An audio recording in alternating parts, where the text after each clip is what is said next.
Ecclesiastes, Kabanatang 2. Sinabi ko sa aking puso, pumarito ka ngayon, susubukin kitang may kasayahan, kaya't magsawa ka sa kalayawan, at narito, ito rin ay walang kabuluhan. Aking sinabi tungkol sa tawa, ito'y ulol, at sa kasayahan, anong ginagawa nito? Aking sinisiyasat sa aking puso na kung paanong masasayahan ang aking katawan sa pamamagitan ng alak.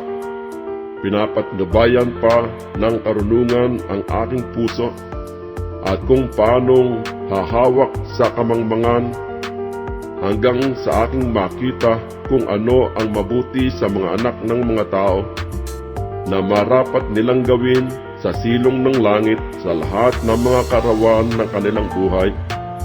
Gumawa ako sa ganang akin ng mga malaking gawa. Nagtayo ako sa ganang akin ng mga bahay. Nagtanim ako sa ganang akin ng mga ubasan. Gumawa ako sa ganang akin ng mga halamanan at ng mga liwasan, at aking tinamnan ng mga sari-saring puno ng kahoy na nagkakabunga. Gumawa ako sa ganang akin ng mga tipunan ng tubig upang dumilig ng gubat na pagtatamnan ng mga puno ng kahoy. Ako'y bumili ng mga aliping lalaki at babae, at nagkaroon ako ng mga aliping ipinanganak sa aking bahay. Nagkaroon din naman ako ng mga malaking pag-aari ng mga bakahan at mga kawan nang higit kaysa lahat na nauna sa akin sa Jerusalem. Nagtipon din ako sa ganang akin ng pilak at ginto at ng tanging kayamanan ng mga hari at ng mga lalawigan. Nagtatangkilik ako sa akin ng mga lalaking mga awit at mga babaeng mga awit at ng mga kalayawan ng mga anak ng mga tao. Mga sari-saring instrumento ng musiko, iya'y totoong marami. Sa gayoy, naging dakila ako at lumago ako ng higit kaysa lahat na nauna sa akin sa Jerusalem.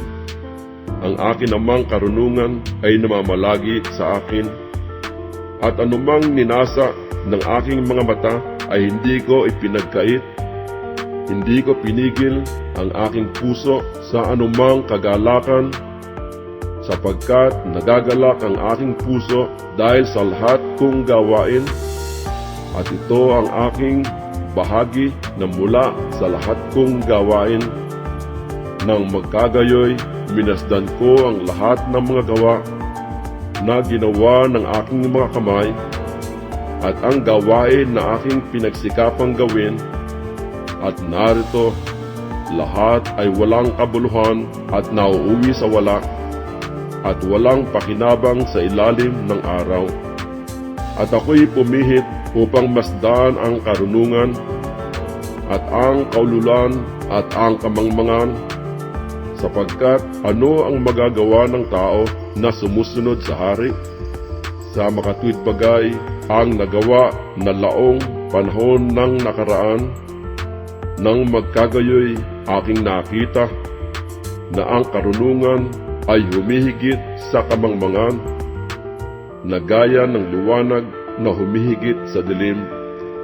Ang mga mata ng pantas ay nasa kanyang ulo, at ang mangmang ay lumalakad sa kadiliman, at gayunman aking namalas na isang pangyayari ang nangyari sa kanilang lahat. Nang magkagayoy, sinabi ko sa puso ko, kung ano ang nangyari sa mangmang, gayon ang mangyayari sa akin. At bakit pa nga ako naging lalong pantas? Nang magkagayoy, sinabi ko sa puso ko, na ito man ay walang kabuluhan. Sapagkat kung paano sa pantas ay gayon din sa mangmang, walang alaala magpakilanman. Dangang sa mga araw na darating ay malilimutang lahat na, At kung paano ang pantas ay namamatay, ay gayon ang mangmang. Sa gayoy ipinagtanim ko ang buhay, sapagkat ang gawa na ginawa sa ilalim ng araw ay mapanglaw sa akin, sapagkat lahat ay walang kabuluhan at nauuwi sa wala.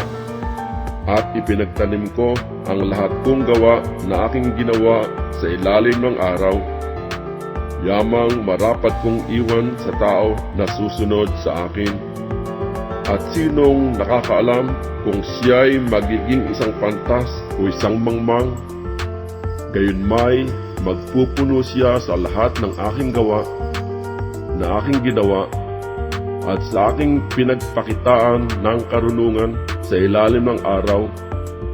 Ito man ay walang kabuluhan. Kaya't ako'y bumalik upang aking alisan ng pag-asa ang aking puso tungkol sa lahat na gawa na aking ginawa sa ilalim ng araw, sapagkat may tao na ang gawa ay sa pamamagitan ng karunungan at ng kaalaman at ng kabihasnan. Gayunmay sa tao na hindi gumawa niyaon ay iiwan niya na pinakabahagi niyaon.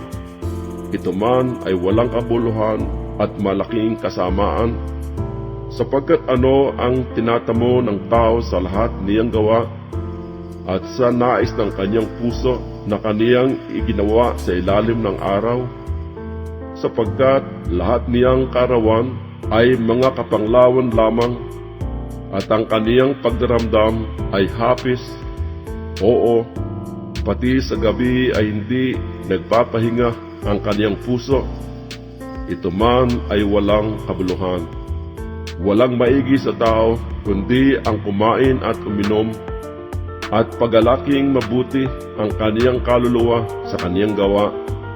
Ito man ay aking nakita na mula sa kamay ng Diyos.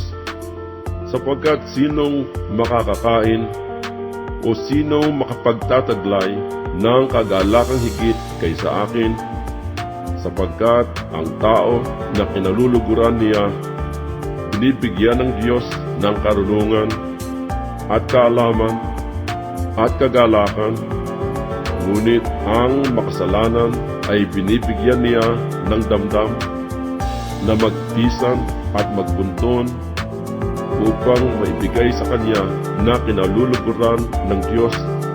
Ito man ay walang kabuluhan at nauuwi sa wala.